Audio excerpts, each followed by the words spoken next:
untuk kita meluncing buku? Jadi kalau untuk buku diet sebenarnya ini ada dua jenis, lebih ke cerita atau lebih ke edukasi. Beda kan? Kalau edukasi, at least kalaupun nggak mau direvisi oleh dokter atau apa, mengikuti fundamental diet yang udah ada kerangkanya. Ikuti itu pasti aman. Kasih bukti ilmiah kayak gitu. Atau mau direvisi oleh dokter, nutritionist itu lebih baik. Gitu. Tapi kalau buku untuk share pengalaman kayak gitu sebenarnya aman-aman aja sih.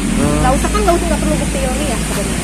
Tapi ada ranah yang kalau pengalaman nggak bisa teori dan lain-lain dimasukin gitu. Ada batasannya sendiri. Kakak sendiri kan memberikan kritik termasuk saran ke Kak Tia dari buku tersebut. Ada respon dari Kak Tia sendiri atau gimana ya Kak? Responnya sih nggak ada yang berhubungan sama dietnya sih, lebih ke personal. Tapi nggak tahu ya, aku mah nggak, karena gini loh, ini bukan aku versus Tia. Iya. Aku nggak peduli yang punya dietnya siapa, karena diet begini tuh udah lahir dari dulu, brandingnya doang yang beda. Diet Korea, diet GM, diet Blackpink, diet apa, itu cuma rebranding aja. Yang dipermasalahan sih diet. Jadi soalnya kan di media sosial kan banyak sih, ada yang menyebut, oh maaf kakak disebut sebagai haters, kan banyak respon dari netizen. Itu kendala zaman sekarang, orang nggak bisa ngebedain antara kita debat, kritik versus benci. Di sekolah pernah diajarin debat nggak? Pernah ikut kompetisi debat nggak? Guru kita ngajarin kita buat benci. Kenapa kita diajarin debat? Karena kita diajarin untuk beropini yang masuk akal, logikanya apa, buktinya apa, ilmiahnya. Kita diajarkan untuk berpikir kritis. Itu tujuan diajarin debat. Tapi zaman sekarang ketika kita kritik dikit, oh benci nih, oh pansos nih, kita loh bawa ilmiah, kita nggak bukan di situ. Jadi itu aku ngerasa problem general mindset milenial mungkin yang nggak bisa ngebedain antara kritik dan benci. Mungkin lebih kayak ke personal branding dari si diet sih menurut Kak Yulia sendiri gitu ya. Personal branding diet itu seperti apa sih? Apa goalsnya itu ketika orang tersebut sudah kurus? Karena kan sebenarnya orang yang gemuk juga bisa kelihatan dia tetap sehat, melakukan diet, cuma tidak menguruskan badan seperti itu. Sebenarnya personal branding diet itu seperti apa sih menurut Kak Yulia? Maksudnya personal branding itu gimana? Tujuan ya? Iya, dari kayak yang orang kenapa diet gitu, dan dietnya itu harus seperti apa gitu. Oke. Jadi alasan orang kenapa diet tuh beda-beda. Ada orang yang diet karena memang dia nyawanya terancam, so dia harus merubah pola makan. Ada orang yang diet karena mau menurunkan berat badan, naikin berat badan, karena mau program hamil, karena banyak, ya kan. Ada kebutuhan psikologi juga untuk menstabilkan hormon. Jadi banyak alasannya. Dietnya yang benar, balik lagi ke tujuannya apa dulu. Kalau tujuannya mau menaikkan berat badan, ya protokol tipsnya dan ininya ada sendiri, fundamentalnya tersendiri. Menurunkan berat badan, ini fundamentalnya gini. Nanti pendekatannya baru yang beda-beda. Fundamentalnya nggak bisa dirubah, tapi pendekatannya beda. Oh, aku sih nggak suka sayur, itu kan pendekatan. Boleh di-adjust untuk dirinya sendiri. Aku vegan, aku nggak makan daging, itu pendekatan. Di-adjust, gitu kan. Jadi pendekatan itu banyak, tapi fundamentalnya sih selalu sama. Mana yang batas aman, mana yang batas beresiko, itu udah jelas sih. Oke, last question dari saya ya Kak. Mungkin untuk secepatnya gitu kali untuk ketemu Kak Tia dan para ahli kan banyak yang risah ya. Mungkin dari Kakak sendiri secepatnya tuh kapan ya untuk ketemunya gitu? Itu ada rencana? Ada rencananya belum gitu Kak? Kalau menurut aku sih, yang rasa tuh bukan aku. Karena gini loh, aku pribadi kan udah paham diet, itu bisa dibilang aku paham. So aku nggak perlu klarifikasi dari dia, aku tahu. Tapi masyarakat di sana yang bingung. Karena masyarakat masih galau antara ini tuh cuman kontroversi nggak jelas atau memang ada problem tentang dietnya nih. Jadi tolonglah dia klarifikasinya ke masyarakat, nggak usah ke aku ngapain. Saya ketemu duduk bareng gitu untuk diskusi gitu, untuk diskusi kakak, Kak Tia dan para dokter tujuannya gitu. Apa? Untuk kayak tujuan untuk edukasi. Ya, edukasi tentang gizi itu gitu. nggak masalah. Tapi kalau cuma aku ketemu dia kayak ngapa? Ini buat soal diet ini bukan masalah pribadi kan. Jadi aku nggak perlu. Karena orang banyak nanya, sayur apa bener bikin gendut? Enggak, itu kan yang bikin orang galau kan. Majulah, jawab gitu. Ke situ, nggak usah ke sini. Karena aku udah tahu jawabannya. Gitu, jadi nggak usah ke aku. Ayo Kak, gimana kabarnya Kak Yuli? Baik. Ini Kak, tadi Kakak kesibukannya apa sih belakangan ini? Kesibukannya? Aku masih seperti biasa sih, masih ngurusin sosial media, sharing soal diet, masih yang sama. Oke Kak, untuk kan sekarang lagi banyak berita nih Kak tentang Kakak mengeluarkan pendapat. Gimana sih menurut Kakak pendapat tentang diet ala Kakak Tia sendiri gitu? Ya. Jadi sebenarnya kalau specifically kita ngomong dietnya Tia, itu udah aku bedah total di YouTube ya, karena kan nggak bisa pakai opini aku. Kalau kita ngomong diet, itu harus dietnya Tia versus di compare sama standar gizi sama bukti ilmiah di compare, karena pendapat aku tetap nggak akan bisa untuk dipakai mensetujui atau mengkontrakan, itu nggak bisa, nggak kuat powernya gitu. Cuman setelah aku compare dari dietnya dengan versi ilmiahnya, aku pribadi di situ akhirnya masih sama sih dengan yang udah aku utarain di IGTV aku pertama. Kalau diet ini tuh adalah masuk ke dalam kategori diet yang super rendah kalori banget dan terlalu beresiko untuk diikutin oleh orang-orang yang tidak cocok kategorinya, seperti remaja yang masih tumbuh atau orang-orang yang memang komposisi tubuhnya nggak cocok aja untuk ngikutin diet itu, karena resikonya itu banyak. Dan jujur yang berpendapat gini nggak cuma aku aja, cuman mungkin yang paling nyaring suaranya kebetulan aku.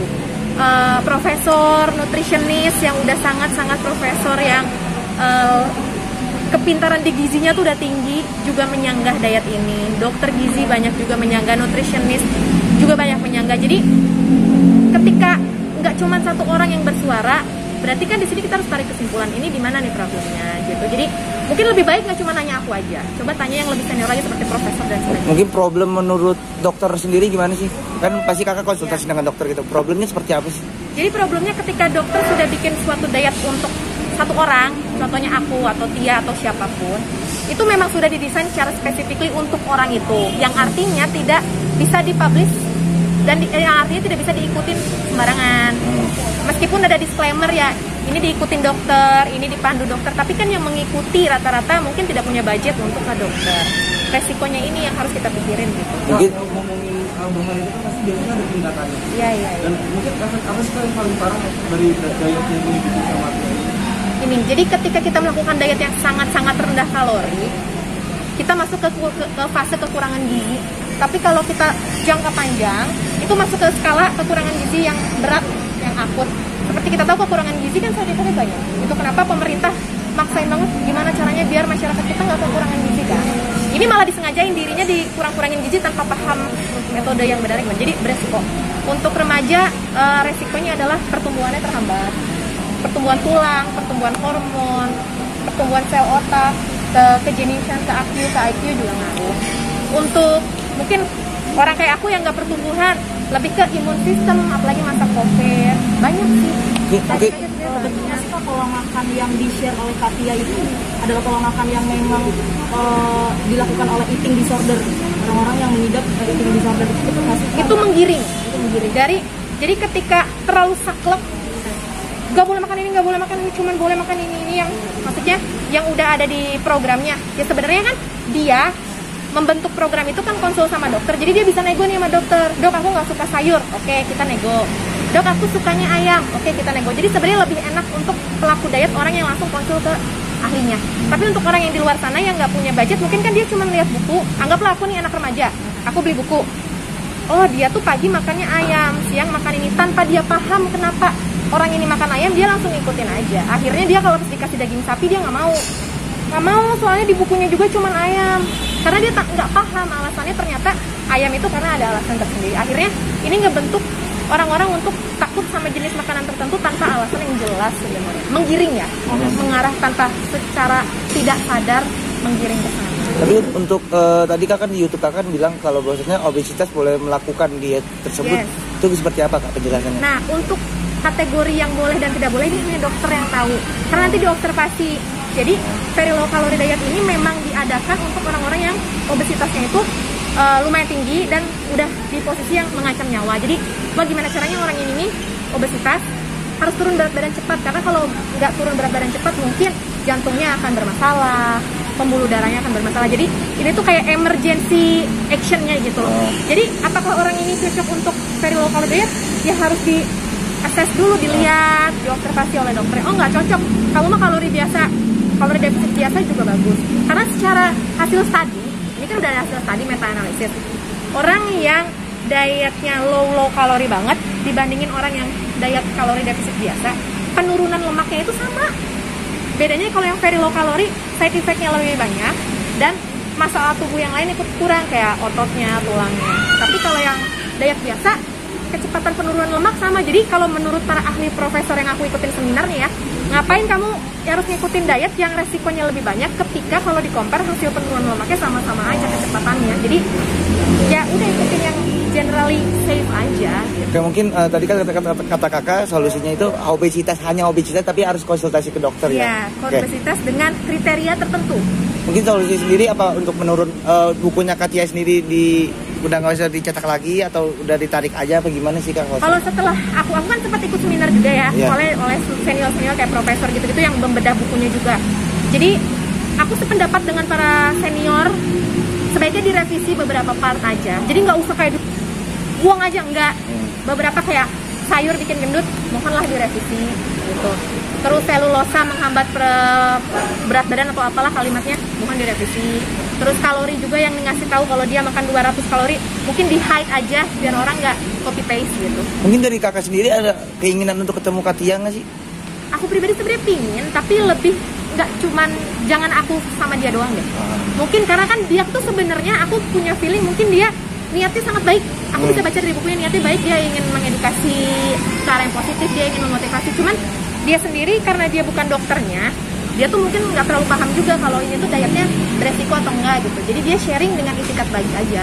Tapi ternyata pas dia publish, yang lain baru komen gitu, baru mungkin di situ penulisnya shock. Jadi aku rasa mungkin lebih baik kalau yang profesional yang udah tinggi kayak profesor baru ketemu sama dokternya. Mungkin dari kakak, Kayak gitu. kakak sendiri gitu, misalnya kayak rencana bareng sama dokter ketemu Katia gitu. Kapan Nggak sih? masalah karena aku kan emang hobi share edukasi diet secara general ya. Kalau kapan untuk melobinya sendiri gitu untuk ketemu Katianya kapan sih? Apa udah WA-WAan apa gimana? Aku rasa nggak harus di lobby sih, karena kan ini udah di compare dari versi science sama bukunya, ini memang udah banyak yang harus direvisi. Mungkin lebih ke Semenjak pro kontra ini keluar, kakak udah pernah komunikasi sama Tianya langsung? enggak. Lagi untuk membuat buku, untuk juga punya buku ya, punya buku juga. Untuk membuat buku itu ada